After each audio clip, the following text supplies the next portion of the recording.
Trying to run your way to fat loss rarely works. You could get in whatever shape you wanted, eating whatever you wanted. You could do it eating burgers. Hey, what you got there? Is that a burger? Kind of gain it all back again, and sometimes even more than from when I started. The scale is important for understanding the scale. That's nice.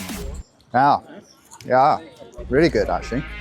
Stop, go back to where they were, start again. Even when I'm full, I'll still eat. I'm gonna do the reverse one, man. Yeah. People like live in this like range, right? So they'll lose a bit of fat, get a bit better in shape, stop, go back to where they were, start again. And they never push below this line. When I look at the scale and I see I lose weight, that obviously motivates me. But at the same time, I know that if I was to do weights, I could see it physically, but not on the scale, because I would still gain something maybe. Muscle gain's slow. It takes a long time to build muscle. Get it open. Oh man, it's done up tight, isn't it? Fat loss is way quicker. Okay. The scale is important for understanding the scale. You want to see that the amount you're eating is making you lose weight. Okay. But what happens, you see a big drop of weight at the start. Yeah. Right? Yeah, it could be like 5 pounds. Yeah, like, a few kilos. Right? And a few kilos. And then it like trickles off. Yes. Right, slows down. And that's what will happen. You've got less food in you, you're eating less carbs, so they hold less water. You want to be seeing like 1 to 2 pounds of fat loss a week. But the body really likes staying the same. Yeah, right? Noticed. And so it tricks you. It holds water. Right? Then use the scale as a learning mechanism for yourself, so you don't react to the scale weight, because sometimes you can be like perfect and your scale weight jumps up, but like you've had a saltier meal. Right? But often we think, I must have overeaten, eaten too much food, this diet isn't working, and you just give up and go back to square one. That's me. That's 100% me. Tracking calories is the best way to do this. You know that you haven't overeaten. Right? Yeah, that makes sense. And so then you start learning, like, but I'm still losing fat. I'm eating the calories I need to lose weight.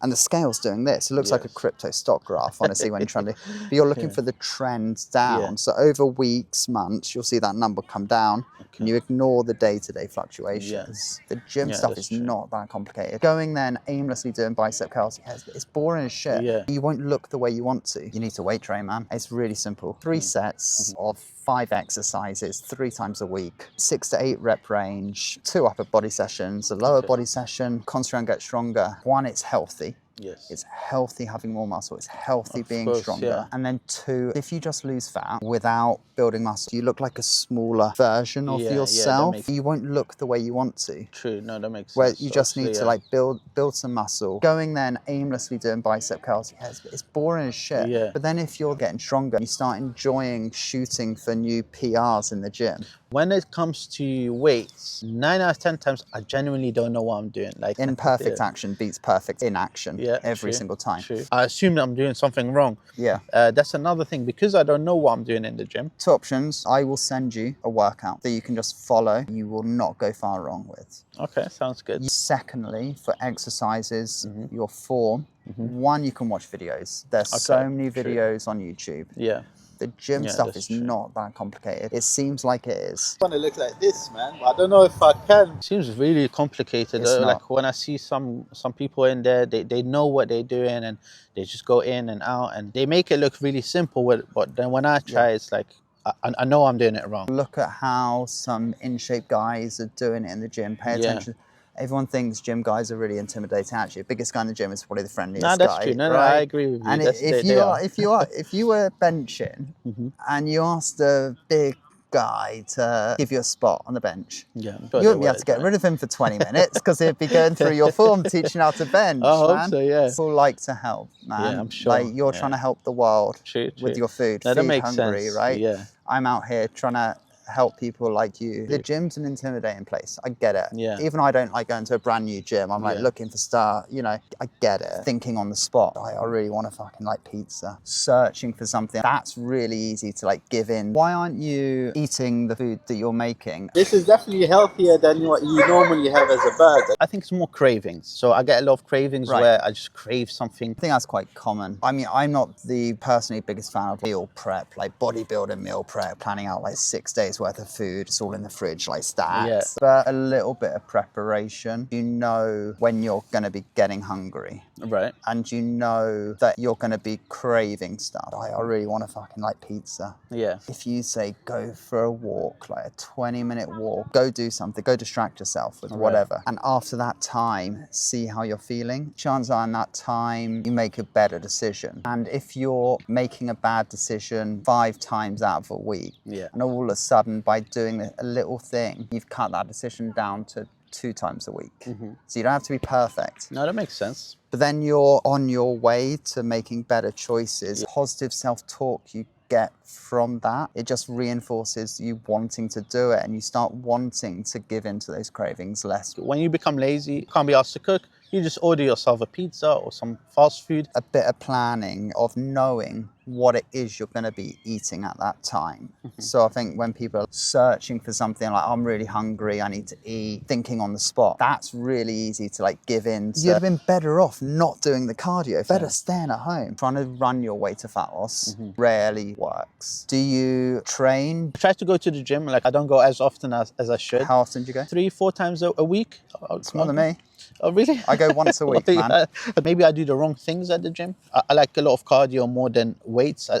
Weights for me doesn't do much. I really like to go on the bike, like spinning classes or running for a while. Why do you think weights doesn't work? I just don't enjoy it as much. I give up a lot easier lifting weights, for example. Let's say I'm trying to do a rep. Let's say I can't, then I would just give up. However, when I'm running on the treadmill, I always push myself a little bit more. I enjoy it more, so I do it more. It's good to do things you enjoy. However, it reaches a point where if it's not getting you to where you want to be, you have to do things you don't necessarily enjoy, right? I'm sure there's parts of your business that you don't like, of course, but you know you have to do it. That's a very good point, yes. And so with training, the best way to look at it is cardio for health, heart health, lung health. It's important, but cardio for fat loss is a really inefficient way of doing it. Now you're going to come have a chat with me about how to get rid of this. To lose fat, you have to be in a calorie deficit.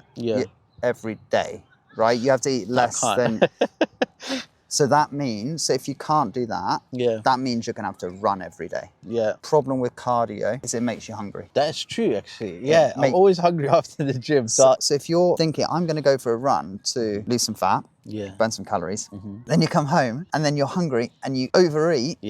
You'd have been better off not doing the cardio from a fat loss perspective. You'd have been better off staying at home. So the best thing, like, you know, the weather's glorious right now. Get those steps up. Like, use your iPhone, look at your steps, what you're doing for a day. Whatever that average number is, just try and increase it. It makes such an unbelievable difference. You can walk your way to fat loss. Trying to run your way to fat loss rarely works, and this is a recurring thing. Let's celebrate with a pizza. If you're making progress, gain it all back again. Shouldn't be doing it. Like, I've been to the gym where it would work. Let's say after a month or 2, I see difference, and then once I see the difference, I'm like, let's celebrate with a pizza or some food, and then I'll get back into that loop of more food, less exercise, and then I kind of gain it all back again, and sometimes even more than from when I started. It's all well and good, like, you should be celebrating progress. Probably not with the pizza, I guess, every time. It's more if that's what's happening, if you're making progress and then you're celebrating that progress and this is a recurring thing, you shouldn't be doing it. True, you know, maybe push it further. That sort of size of food. Watching what you eat can be quite difficult, especially when the food is nice. Because it's really hard when you have like food in front of you. She'll put like a whole plate of rice and you just carry on eating until you're full. Sometimes the food is so good, even when I'm full, I'll still eat. And at the end of the day, I think it's self-control.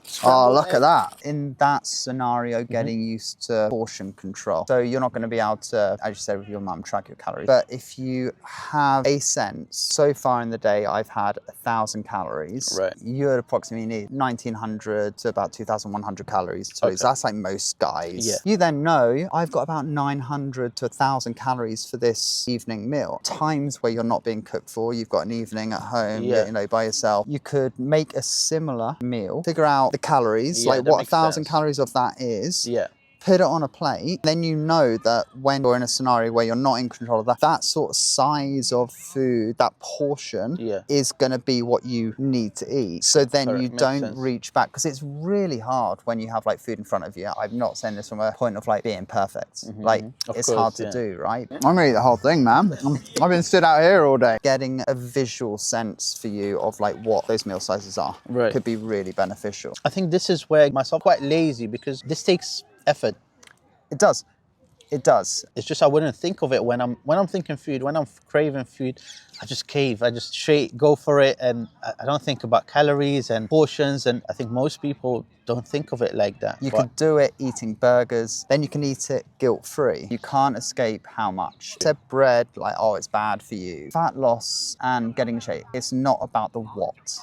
It's how much. You can't escape how much is like fundamental. And so you could lose fat, you could get in whatever shape you wanted, eating whatever you wanted. You could do it eating burgers and pizza.